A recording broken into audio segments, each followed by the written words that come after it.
Tara, basa na tayo ng ating libro guys. Kapwa ako Filipino, magbasa na tayo ng ating history. History of the Filipino People by Agoncillo and Guerrero. Today is 25 January 2023. Yung note ko dyan, pakibasa na lang. And then, nandito tayo sa part 4, the American period, topic number 16. Self-government under America. Paragraph, pasensya na, nagmamadali lang. Establishment of the Philippine Assembly. Establishment of the Philippine Assembly. The Philippine Assembly was inaugurated on October 16, 1907. Former Governor William Howard Taft, who was now Secretary of War, inaugurated the Philippine Assembly. In his inaugural address, he reiterated America's benevolent intentions in the Philippines and assured the Assembly of continuing extension of political prerogatives to the Filipinos. He said, "The avowed policy of the national administration under these two Presidents McKinley and Roosevelt has been and is to govern the islands having regard to the interest and welfare of the Filipino people."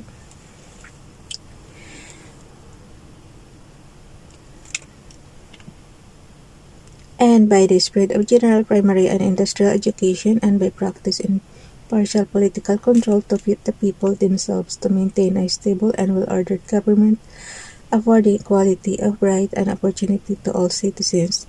The policy looks to the improvement of the people, both industrially and in self-governing capacity. As this policy of extending control continues, it must logically reduce and finally end the sovereignty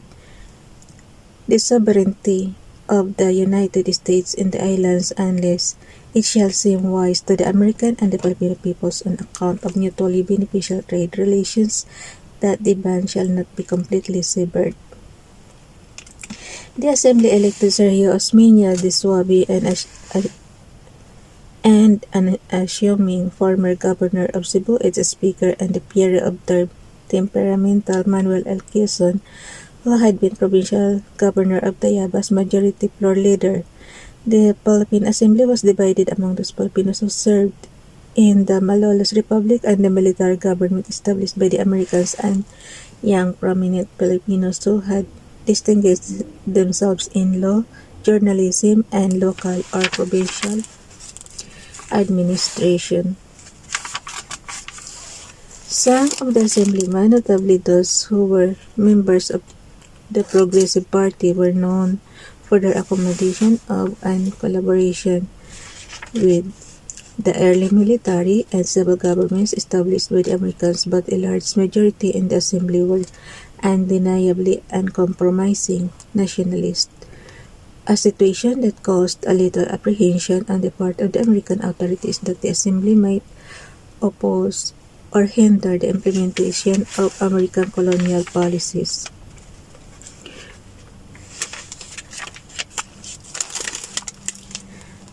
The Philippine Assembly and the Autonomy question. The creation of the Philippine Assembly constituted a challenge to the Filipino leaders. This was their opportunity, Taft said at the inauguration of the Assembly, to prove more emphatically than in any other way that they were capable of self-government and to justify the granting of more autonomy to the Filipinos.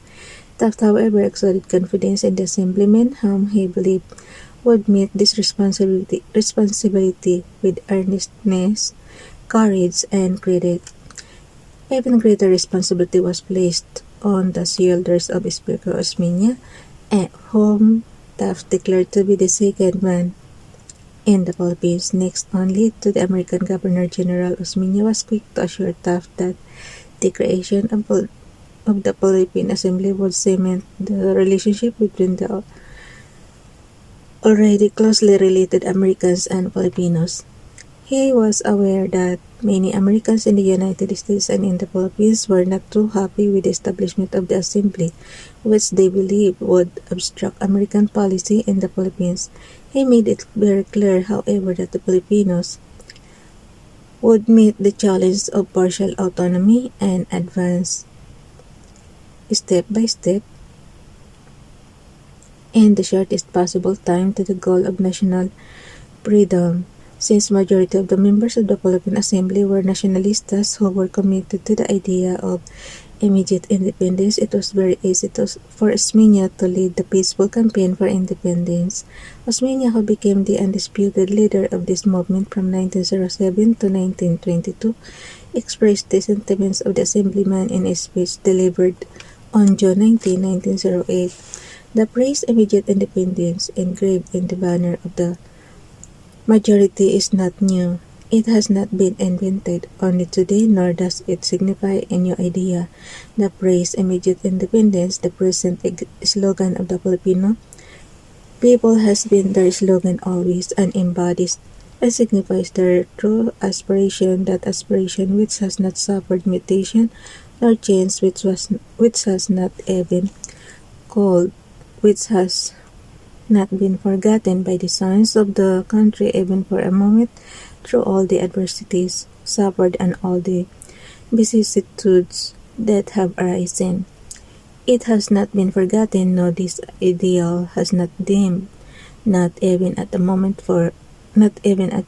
of taking the oath of allegiance to the constituted government, because that allegiance does not repudiate our ideals, and because we believe that fidelity to America permits us to be true to our sacred desire for our national independence. Allow me, gentlemen of the House, following the dictates of my conscience as a delegate, as representative of the country under my responsibility as a Speaker of the House, to declare solemnly, as I do now before God and before the world, that we believe that our people aspire for their independence, that our people consider themselves capable of leading an orderly life, efficient for themselves and for others in the concert of free and civilized nation, and that we believe that if the people of the United States were to decide at this moment the Philippine cause in favor of the Filipinos, the latter could, in assuming the consequent responsibility, comply with their duties to themselves and to others without detriment to liberty, to justice, and to right.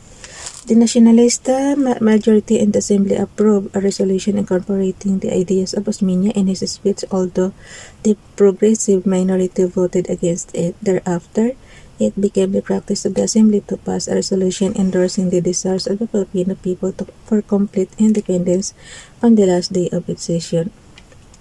The members of the Assembly took pride in their heavy responsibilities and exerted their best efforts in solving the multifarious problems of the country. With the help of the Americans, the Assembly reorganized the government. The Assembly approved several laws which provided for the establishment of a popular system of education in the country. The Gabaldon Act of 1907 appropriated 1 million pesos for the construction of schools all over the Philippines. On June 18, 1908, the Assembly also approved. Guys, 1 million pesos lang, ngayong panahon natin, billion na yan. Magkakaroon ka ba naman ng ganyan lang na budget sa, schools?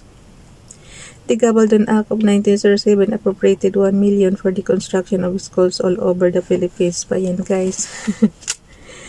All over the Philippines. On June 18, makikita mo dito kung gaano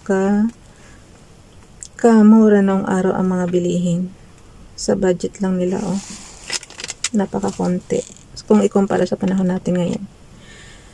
Gabaldon Act of 1907 appropriated 1 million pesos for the construction of schools all over the Philippines. On June 18, 1908, the Assembly also approved Act No. 1870, which provided for the creation of a state university. The University of the Philippines, subsequent act passed or approved by the Philippine Assembly, led to the establishment of a public health service, a public works program which included the construction not only of schools and public buildings but also of roads, bridges, railways, a telephone and telegraph system, as well as artisan. Sorry.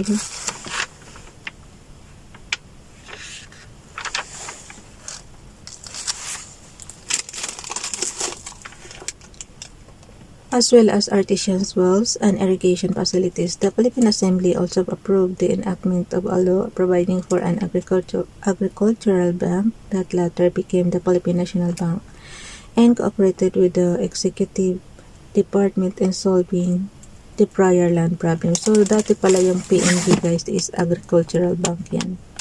Ginawa na lang Philippine National Bank. Since the nationalist-controlled Philippine Assembly represented direct Filipino participation in the legislative branch of the government, it passed or approved legislation with the interests of the Filipinos in mind. It was therefore inevitable that it should clash with the Philippine Commission, which being controlled by an American majority was expected to protect and work for American interests. Consequently, the upper and lower chambers of the Philippine legislature often met in a deadlock. The Assembly insisted on continuing their nationalist campaign for autonomy and complete independence. The failure of the Philippine Bill of 1902 to specify which chamber should initiate appropriation and revenue legislation created friction between the Philippine Commission and the Assembly. The Assembly invoked the traditional practice of legislative bodies all over the world that all appropriation measures should be initiated by the lower house. The Philippine Commission insisted on its supremacy as a higher chamber. However, the provision of the Organic Act that if at determination of initiation the appropriations necessary for the support of the government shall not have been made an amount equal to the sums appropriated in the last appropriation bills for such purposes shall be deemed appropriated, gave the Assembly positive safeguard from the intrusion of the Philippine Commission. It was not until 1916 that the lower chamber enjoyed the right to initiate appropriation bills.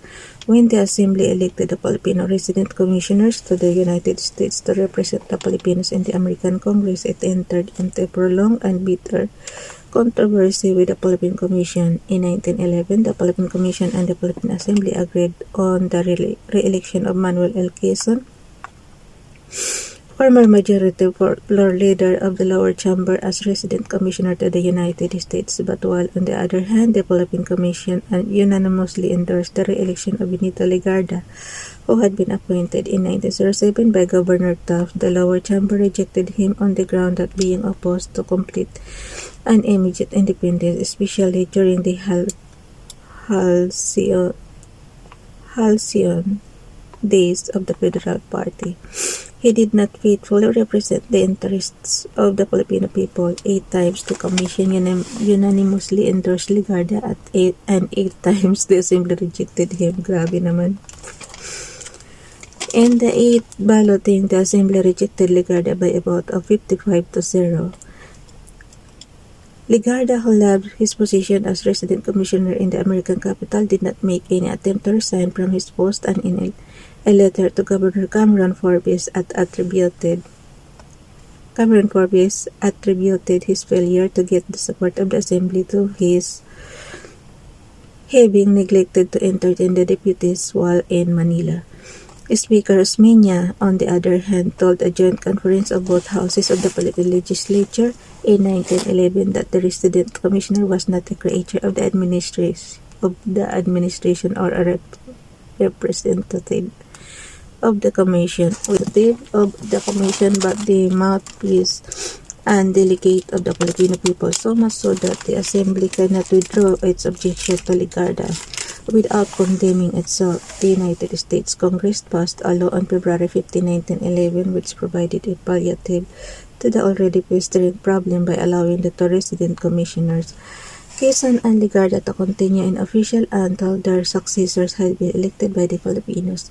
The same law provided that beginning 1912, the commissioners would be elected every 4 years. On November 12, 1912, the Filipinos supported the Assembly's position when they elected Thomas Earnshaw to replace Benito Legarda. The Assembly also clashed with the Commission on questions involving the following: the repeal of the Sedition Law, the Flag Law, and the Brigandage Act, legislation on public and private lands, the granting of more autonomy and local governments, and the abolition of capital punishment. The Commission disapproved assembly measures that were clearly nationalistic in purpose, such as Bill No. 148, which provided for the teaching of local native dialects in primary schools, or Bill No. 201, which prohibited the employment of foreigners in vessels of Philippine registry. Friction between the two chambers ended only in 1916 when, in accordance with Jones Law, the Senate replaced the Commission as the upper chamber of Philippine legislature. Law battery ng isa. Bye everyone. God bless.